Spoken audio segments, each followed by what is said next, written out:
झारखंड में बड़ा फैसला, हेमंत सरकार ने लिया ऐसा कदम जिसे सुनकर हर कोई हैरान रह जाएगा।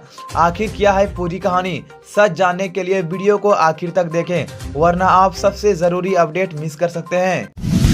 मुख्यमंत्री मैया सम्मान योजना के लाभुकों को राहत, अब सिर्फ राशन कार्ड से होगा वेरिफिकेशन। झारखंड सरकार की मैया सम्मान योजना के तहत महिलाओं को हर महीने 2500 की आर्थिक मदद दी जा रही है। इस योजना में अब कुछ बदलाव किए गए हैं जिससे लाभ लेने वाली महिलाओं को कम परेशानी हो और योजना पारदर्शी बनी रहे। अब योजना का लाभ उठाने के लिए राशन कार्ड जरूरी कर दिया गया है, यानी अब महिलाओं को वेरिफिकेशन के लिए इधर उधर दौड़ने की जरूरत नहीं पड़ेगी, सिर्फ राशन कार्ड जमा करने से ही काम हो जाएगा। मंत्री दीपक बिरुवा ने भी ट्वीट कर यह जानकारी दी है। तो चलिए जानते हैं आखिर योजना में क्या क्या बदला गया है। अब बिना राशन कार्ड और आधार कार्ड के कोई भी महिला इस योजना का लाभ नहीं ले सकेगी। योजना में फर्जीवाड़ा रोकने के लिए सरकार ने महिला बाल विकास और खाद्य आपूर्ति विभाग को मिलाकर वेरिफिकेशन की प्रक्रिया शुरू की है। लाभुक का नाम राशन कार्ड में होना जरूरी है।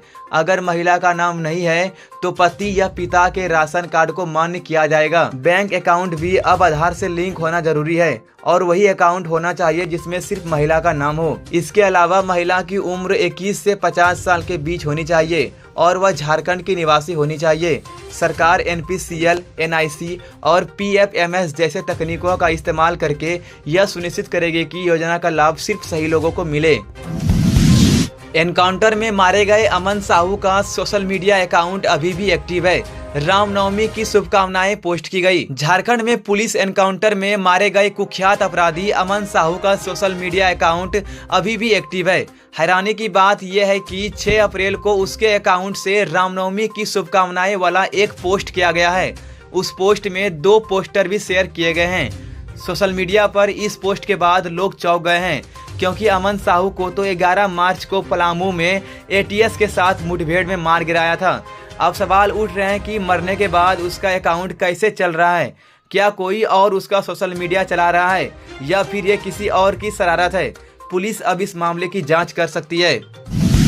झारखंड कैबिनेट की बैठक आज, छात्रों को मिल सकता है बड़ा तोहफा। झारखंड सरकार की कैबिनेट बैठक आज दोपहर 1 बजे रांची के प्रोजेक्ट भवन में होगी। इसमें कई अहम फैसले लिए जा सकते हैं। खासकर झारखंड के कॉलेज स्टूडेंट्स के लिए एक नई इंटर्नशिप योजना का ऐलान हो सकता है। आखिर क्या है योजना? उच्च एवं तकनीकी शिक्षा विभाग की ओर से ग्रास रूट इनोवेशन इंटर्नशिप योजना का प्रस्ताव कैबिनेट में रखा जाएगा। इस योजना के तहत राज्य के कॉलेजों के छात्र गाँवों में जाकर इंटर्नशिप करेंगे, जिसमें परंपरागत इनोवेशन को बढ़ावा दिया जा सके। आखिर इंटर्नशिप में क्या होगा? राज्य की सभी 4350 पंचायतों में इंटर्नशिप कराई जाएगी। हर पंचायत में 4 छात्रों को मौका मिलेगा। इंटर्नशिप 8 हफ्तों की होगी, जिसमें से कम 6 हफ्ते फील्ड विजिट करना होगा। छात्रों को इसके लिए 10,000 रुपए स्टाइपेंड मिलेगा, साथ ही उन्हें एकेडमिक क्रेडिट भी मिलेगा। आखिर किन छात्रों को मिलेगा मौका? राज्य के सभी सरकारी और प्राइवेट यूनिवर्सिटी, उनके अंगीभूत और संबद्ध कॉलेजों के स्टूडेंट्स को इस योजना का लाभ मिलेगा। इसके अलावा मुख्यमंत्री हेमंत सोरेन की स्पेन और स्वीडन यात्रा से जुड़ा प्रस्ताव भी कैबिनेट में आ सकता है। वह वहां माइनिंग और सोलर एनर्जी के निवेशकों से मुलाकात करेंगे ताकि झारखंड में निवेश बढ़ाया जा सके। झारखंड में गर्मी ने बढ़ाई टेंशन, रांची का तापमान 37.5 डिग्री, 13 अप्रैल तक बारिश की उम्मीद। झारखंड में गर्मी फिर से तेज हो गई है। डाल्टनगंज में तापमान 41 डिग्री तक पहुंच गया है, जबकि रांची में पारा 37.5 डिग्री दर्ज किया गया। सोमवार को रांची के लोगों को गर्म हवा और धूप से काफी परेशानी हुई। मौसम विभाग का कहना है कि 13 अप्रैल तक मौसम में बदलाव हो सकता है। इस दौरान कई जिलों में बिजली कड़कने के साथ हल्की बारिश हो सकती है। साथ ही 30 से 40 किलोमीटर प्रति घंटे की रफ्तार से तेज हवाएं चलने की भी संभावना है। येलो अलर्ट जारी किया गया है, यानी मौसम थोड़ा खराब हो सकता है। 12 अप्रैल से शुरू होगा मैट्रिक और इंटर की कॉपियों का जांच। 11वीं की परीक्षा में देरी। झारखंड एकेडमिक काउंसिल अब 12 अप्रैल से मैट्रिक और इंटर की उत्तर पुस्तिकाओं की जांच शुरू करेगी। पहले यह मूल्यांकन 7 अप्रैल से होना था, लेकिन अब तारीख बढ़ा दी गई है। इस बार करीब 8 लाख छात्र छात्राएं मैट्रिक और इंटर की परीक्षा में शामिल हुए हैं। कॉपियों की जांच के लिए राज्य भर में 60 केंद्र बनाए गए हैं और 10,000 से ज्यादा शिक्षक तैनात किए गए हैं। जांच प्रक्रिया पर सीसीटीवी कैमरे से निगरानी रखी जाएगी। मई के अंत या जून के पहले हफ्ते में मैट्रिक और इंटर का रिजल्ट जारी होने की संभावना है। आखिर 11वीं की परीक्षा में क्यों हो रही है देरी? 8वीं और 9वीं बोर्ड की परीक्षा तो हो चुकी है, लेकिन 11वीं की परीक्षा का शेड्यूल अब तक जारी नहीं हुआ है। लगभग 5.5 लाख छात्र 11वीं में हैं। जैक चेयरमैन का पद खाली होने की वजह से परीक्षा टल गई थी। अब उम्मीद है कि मई महीने में 11वीं की परीक्षा करवाई जाएगी। शिक्षकों का कहना है कि अगर 11वीं की परीक्षा और देर से होती है तो 12वीं की तैयारी के लिए छात्रों को कम समय मिलेगा। तमाड़ में नकली शराब बनाने वाली फैक्ट्री पकड़ी गई। असली जैसा रंग दिखे इसलिए मिलाते थे कैरेमल। रांची के उत्पाद विभाग की टीम ने तमाड़ थाना क्षेत्र के गुमानडी में एक पहाड़ी के ऊपर बने घर में चल रही नकली शराब की फैक्ट्री का खुलासा किया है। सोमवार को छापेमारी में ईश्वर दयाल नाम के शख्स को गिरफ्तार किया गया है, जबकि उसके साथी फरार हो गए। पुलिस ने इस मामले में 4 लोगों के खिलाफ केस दर्ज किया है। शराब को असली जैसा दिखाने के लिए उसमें चीनी से बना कैरेमल मिलाया जाता था। इससे शराब का रंग ठीक वैसा ही दिखता था जैसा विदेशी शराब में होता है। कैरेमल एक मिठाई की तरह होता है जो चीनी को गर्म करके बनाया जाता है। इसका इस्तेमाल आमतौर पर सॉस या मिठाइयों में होता है। तो आखिर बात करते हैं छापेमारी में क्या क्या मिला।